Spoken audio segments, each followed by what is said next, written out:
दोस्तों, स्वागत है आपका हमारी साइकोलॉजी क्लासेस में। तो आज हम आपको बताने जा रहे हैं कि एग्जाम पेपर के बारे में, जो कि साइकोलॉजी का है, एमए थर्ड सेमेस्टर का और सोशल साइकोलॉजी का। ठीक है, जो आपका पेपर सेकंड है सोशल साइकोलॉजी। ठीक है, और अभी आप देख सकते हैं इसमें लिखा हुआ है एमए और कोष्टक में लिखा हुआ है मेन एग्जामिनेशन दिसंबर 2022 2022।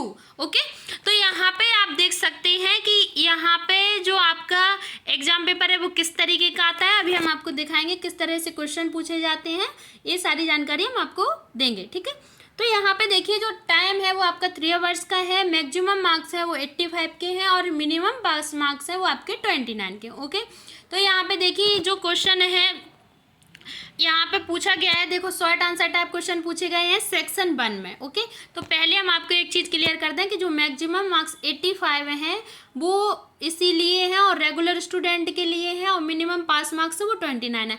अब 85 क्यों है? 85 इसलिए है क्योंकि आपका जो इंटरनल असाइनमेंट होता है, इंटरनल असाइनमेंट आपका 15 मार्क्स का होता है, तो 85 + 15 = 100। ठीक है, तो आपका 100 नंबर का एग्जाम पेपर हो जाएगा 85 + 15। ठीक है, ये होगा रेगुलर स्टूडेंट के लिए।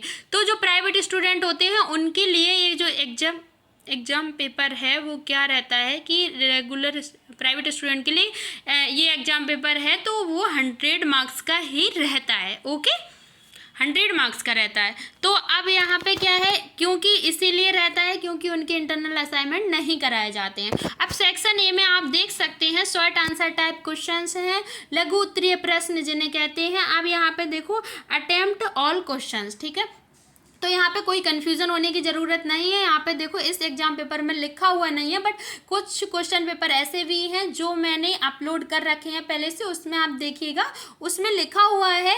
जैसे प्राइवेट स्टूडेंट के लिए लिखा हुआ है इतने मार्क्स का ये क्वेश्चन है, इतने मार्क्स का टोटल इनका एग्जाम पेपर है। ठीक है, तो यहाँ पे नहीं लिखा हुआ है पर मैंने आपको बता दिया है। तो यहाँ पे देखिए अटेम्प्ट ऑल क्वेश्चन, सभी प्रश्नों के उत्तर दीजिए, और आपको दिख रहा होगा 5 × 5 = 25। तो उसका मतलब ये है आपका जो लघु उत्तरीय प्रश्न है, शॉर्ट आंसर टाइप क्वेश्चन है, वो 5 मार्क्स का एक क्वेश्चन है और आपको 5 क्वेश्चन के आंसर देना है। तो आपके कितने हो जाएंगे? 25। ओके, तो 25 मार्क्स हैं। अब देखते हैं यूनिट फर्स्ट। तो यूनिट फर्स्ट से एक चीज़ हम आपको यहाँ पे क्लियर कर देते हैं, एमए का जो सिलेबस है उसके अकॉर्डिंग ये एग्जाम पेपर बनाया गया है, और उसी एग्जाम पेपर में क्या है कि यूनिट 5th यूनिट है। ठीक है, तो 5th यूनिट में से हर प्रत्येक यूनिट से आपको क्या है शॉर्ट आंसर टाइप क्वेश्चन दिए जाएंगे और लॉन्ग आंसर टाइप क्वेश्चन दिए जाएंगे। ठीक है, तो अब यहाँ पे आप देख सकते हैं यूनिट फर्स्ट से क्वेश्चन पूछा गया है, define social psychology and describe it's scopes. ठीक है, समाज मनोविज्ञान को परिभाषित कीजिए एवं इसके कार्य क्षेत्र का वर्णन कीजिए। ठीक है, अथवा में इन्होंने कौन सा क्वेश्चन पूछा है देखते हैं। अथवा में इन्होंने पूछा है discuss the role theory of social psychology, समाज मनोविज्ञान के भूमिका सिद्धांत की चर्चा कीजिए। ओके, यहाँ पे आप देख सकते हैं यूनिट सेकंड। अब यूनिट सेकंड से यहाँ पे इन्होंने क्वेश्चन पूछा है right the importance of observation method in the field of social psychology. कह रहे हैं कि समाज मनोविज्ञान के क्षेत्र में प्रेक्षण विधि के महत्व को बताइए। ठीक है, तो प्रेक्षण जो विधि है उसे ऑब्जर्वेशन मेथड कहते हैं। ठीक है, अब देखते हैं अपन कि इसमें अथवा में कौन सा क्वेश्चन पूछा है। तो अथवा में क्वेश्चन पूछा है समाज मनोविज्ञान का समाज शास्त्र एवं मानव शास्त्र से संबंधों की विवेचना कीजिए। ठीक है, अब यहाँ पे देखो describe relationship of social psychology with sociology and anthropology. अब यहाँ पे क्या है कि नेक्स्ट आपके आती है यूनिट थर्ड। ठीक है, तो यूनिट थर्ड से कौन सा क्वेश्चन पूछा गया है देखते हैं। यूनिट थर्ड से आपका पूछा गया है अनुरूपता का अर्थ एवं इसकी प्रकृति को समझाइए। ठीक है, आइए देखो अनुरूपता का अर्थ एवं इसकी प्रकृतियों को समझाइए। इसके बाद इन्होंने अथवा में कौन सा क्वेश्चन पूछा है, अथवा में देखते हैं प्रसामाजिक व्यवहार के अर्थ को समझाते हुए प्रसामाजिक व्यवहार को प्रभावित करने वाले व्यक्तिगत एवं व्यक्तित्व संबंधी कारकों की व्याख्या कीजिए। ठीक है। यहाँ पे इन्होंने ये वाला क्वेश्चन जो है आपसे पूछा है, explain the meaning of prosocial behaviour and explain how personal factors and personality related factors affect prosocial behaviour. ठीक है, तो इन दोनों में से आपको किसी एक प्रश्न का उत्तर देना है। ठीक है, अब यहाँ पे देखते हैं आप यूनिट फोर्थ से कौन सा क्वेश्चन पूछा गया है, देखते हैं। Define leadership and discuss the different style of leadership. ठीक है, नेतृत्व को परिभाषित कीजिए, हुए नेतृत्व की विभिन्न शैलियों की चर्चा कीजिए। Define leadership and discuss the different styles of leadership. ठीक है, अथवा में देखते हैं अथवा में कौन सा क्वेश्चन पूछा गया है। तो अथवा में पूछा गया है, नेतृत्व के किसी एक सिद्धांत की व्याख्या कीजिए। Explain any one of the theory of leadership. ठीक है, तो यहाँ पे क्या होता है, जैसे इन्होंने अथवा में आपको प्रश्न दिए हैं, तो अथवा में प्रश्न देने से क्या है, देखो इन दोनों प्रश्नों में से आपको किसी एक प्रश्न का उत्तर देना आवश्यक है। ठीक है, अब देखो क्या है कि अगर ये यहाँ पे आपको जैसे आपकी unit first, unit second, unit third, unit fourth और यूनिट फिफ्थ, तो आपके पांचों यूनिट से एक एक प्रश्न पूछा गया है। ठीक है, मतलब कि देखो एक प्रश्न कैसे पूछा गया, तो एक प्रश्न का उत्तर देना आपको कंपलसरी है। ठीक है, अब जैसे इन्होंने अथवा में आपको 2 प्रश्न पूछे हैं, लेकिन प्रश्न तो 2 पूछे हैं, लघु उत्तरीय ही पूछे हैं। ठीक है, शॉर्ट आंसर टाइप क्वेश्चन ही पूछे हैं, बट इसमें क्या है कि आपको किसी एक प्रश्न का उत्तर देना है, दोनों का तो नहीं दे सकते। ठीक है, इसीलिए ऐसा बोला जाता है एक प्रश्न पूछा। अब क्या है, किसी एक प्रश्न का उत्तर देना है। तो देखिए यूनिट 5 से देखते हैं कौन सा क्वेश्चन पूछा गया है। तो यूनिट 5 से आपका जो क्वेश्चन पूछा गया है वो explain any one of the factors which affect interpersonal attraction. ठीक है, तो अंतर्वैयक्तिक आकर्षण को प्रभावित करने वाले किसी एक निर्धारक की विवेचना कीजिए।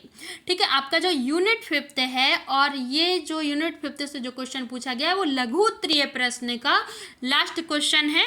ठीक है, शॉर्ट आंसर टाइप क्वेश्चन का ये लास्ट प्रश्न है। देखिए अब आपका जो अथवा में पूछा गया वो कौन सा, आक्रामकता प्रबंधन की विभिन्न विधियों के बारे में बताइए। Right the different technique of aggression management. ठीक है, अब यहाँ पे देखिए आपका जो सेक्शन बी आ गया। ठीक है, अब सेक्शन बी से कौन सा क्वेश्चन पूछा गया है देखते हैं। लॉन्ग आंसर टाइप क्वेश्चन है, दीर्घ उत्तरीय प्रश्न जिसे बोलते हैं।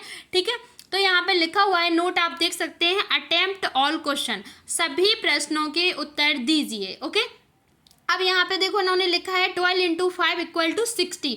तो यहाँ पे जो 12 मार्क्स का मतलब कि 12 अंक का आपका एक प्रश्न है और आपको 5 प्रश्नों के उत्तर देना है। तो आपके 5 प्रश्न कितने अंक के हो जाएंगे, अगर 12 अंक का एक प्रश्न है तो 60।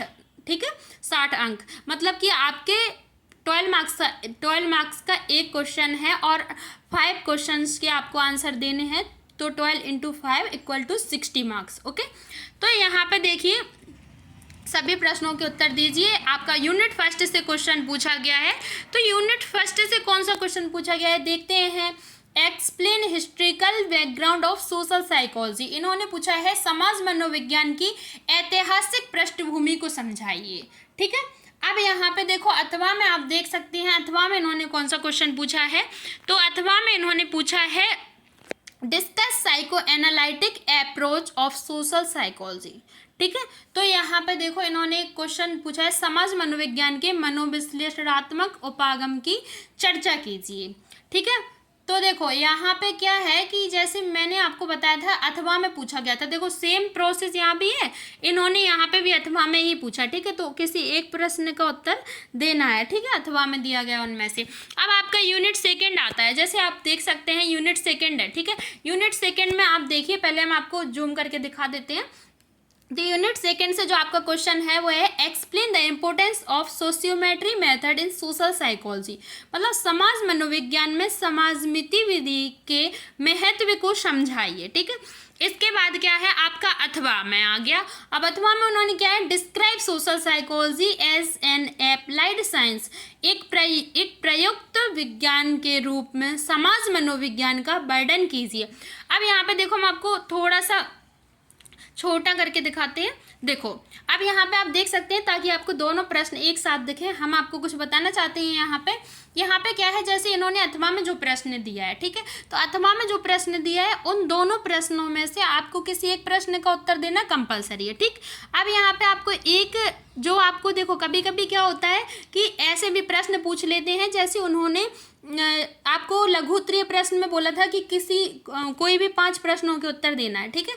तो क्या होता है कि यहाँ पे बोला इन्होंने सभी प्रश्नों के उत्तर दीजिए, ऐसा वहाँ पे भी बोला, ठीक है। लेकिन कभी कभी प्रश्न क्या करते हैं लोग, ऐसा क्वेश्चन पेपर बना देते हैं कि यहाँ पे जैसे लघु उत्तरीय प्रश्न थे, वहाँ पे आपको 10 क्वेश्चन वो एक साथ दे देते, ठीक है। अथवा में कोई किसी प्रश्न के नहीं होता, 10 क्वेश्चन कंटिन्यू रहते हैं। जैसे यहाँ पे मार्किंग की गई थी 1 2 3 4 5, क्योंकि हर क्वेश्चन के आपके अथवा में एक क्वेश्चन था, ठीक है। वहाँ पे आपको 1 2 3 4 5 6 7 8 9 10 ऐसे नंबरिंग, ठीक है, आप सीरियल नंबर से क्वेश्चन मिलते हैं और उसमें क्या होता है वो लिख देते हैं एनी 5 क्वेश्चन के आंसर, ठीक है। तो आपको क्या है, कोई भी 5 प्रश्नों के उत्तर देना थे, ठीक है। इस तरह का क्वेश्चन पेपर आता है तो आपको एक प्रॉफिट हो जाता है कि आपको क्या प्रॉफिट हो जाता है कि उनमें से आपको कोई भी 5 जो आपको आंसर आ रहे हैं आप उनके उत्तर लिख सकते हैं, ठीक है।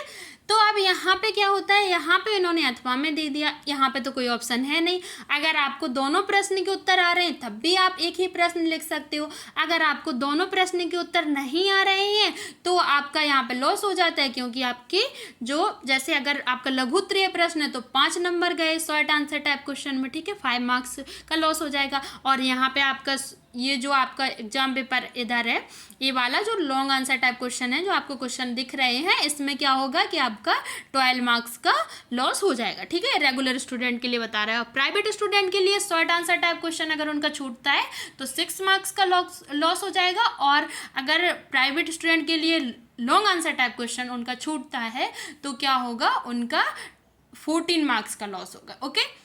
तो यहाँ पे देखो मैंने आपको बता दिया है, तो यहाँ पे एक तरीके से आपको ये वाला लॉस हो जाता है, ठीक है। तो इन दोनों में से क्या है कि अभी मान लो यहाँ पे आपको इन दोनों के आंसर आ रहे हैं, ठीक है, और या नहीं आ रहे, इन दोनों के आ रहे हैं मान लिया। अब आपका आ गया यूनिट थर्ड। यूनिट थर्ड से देखो आपका कौन सा क्वेश्चन पूछा गया है, समानुरूपता के निर्धारकों को समझाइए, है। तो देखो एक्सप्लेन द डिटर्मिनेंट्स ऑफ कॉन्फॉर्मिटी। तो यहाँ पे अथवा में कौन सा क्वेश्चन पूछा गया, अथवा में देखते हैं। Write the difference between prosocial behaviour and obedience, ठीक है। तो यहाँ पे देखिए आप देख सकते हैं कि आज्ञाकारिता एवं प्रसामाजिक व्यवहार में अंतर बताइए।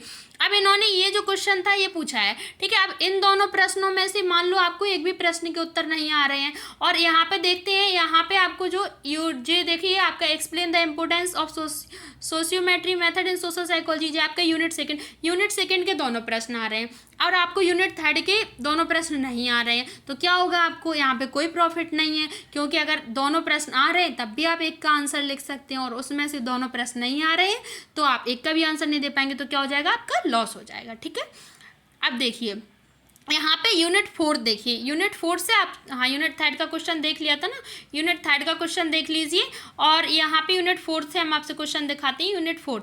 हाँ तो यूनिट 4 से आप क्वेश्चन देखिए क्या पूछा गया है, प्राथमिक एवं द्वितीयक समूह में अंतर बताइए, ठीक है। तो किस तरह से समूह निर्णय निर्माण की प्रक्रिया को प्रभावित करता है, ठीक है। तो यहाँ पे इन्होंने ये क्वेश्चन पूछा है। इसके अथवा में इन्होंने कौन सा क्वेश्चन पूछा है देखते हैं। इसके अथवा में इन्होंने क्वेश्चन पूछा है, सामाजिक सरलीकरण किसे कहते हैं, सामाजिक सरलीकरण के किसी एक सिद्धांत की व्याख्या कीजिए, ठीक है। तो यहाँ पे इन्होंने ये क्वेश्चन पूछा है। अब यहाँ पे क्या होता है कि इन दोनों अथवा में पूछा गया, तो इन दोनों प्रश्नों में से किसी एक प्रश्न का उत्तर देना आपको कंपलसरी है, ठीक है। यूनिट 5 जो कि आपका ये एग्जाम पेपर का लास्ट क्वेश्चन है, यूनिट 5 से पूछा गया है, लॉन्ग आंसर टाइप क्वेश्चन है, ठीक है। तो आप देखिएगा क्या पूछा गया है, विस्तृत रूप से उदाहरण देते हुए एवं अनुसंधानात्मक अध्ययन के आधार पर आक्रामकता के किसी सिद्धांत की व्याख्या कीजिए, ठीक है। अथवा में इन्होंने कौन सा क्वेश्चन पूछा है, अथवा में देखते हैं। देखो अथवा में कौन सा क्वेश्चन पूछा है इन्होंने, अंतर्वैयक्तिक आकर्षण का अर्थ स्पष्ट करते हुए उपयुक्त उदाहरण सहित अंतर्वैयक्तिक सिद्धांत की व्याख्या कीजिए। Clarify the meaning of interpersonal attraction and explain the theories of interpersonal attraction with suitable example। ठीक है, तो यहाँ पे मैंने आपको बता दिया है कि जो एग्जाम पेपर होता है वो किस तरीके का आता है, कितने मार्क्स का होता है, किस तरह के क्वेश्चन पूछे जाते हैं, कितने मार्क्स के क्वेश्चन पूछे जाते हैं, कितने शॉर्ट आंसर टाइप क्वेश्चन होते हैं, कितने लॉन्ग आंसर टाइप क्वेश्चन होते हैं। इस तरह की मैंने आपको पूरी जानकारी दे दी है। ठीक है, आई होप आप सभी को ये समझ में आ गया होगा। मिलते हैं नेक्स्ट वीडियो में, तब तक के लिए वीडियो को लाइक करें, चैनल को सब्सक्राइब करें, वीडियो को शेयर करना बिल्कुल ना भूलें। Thank you so much.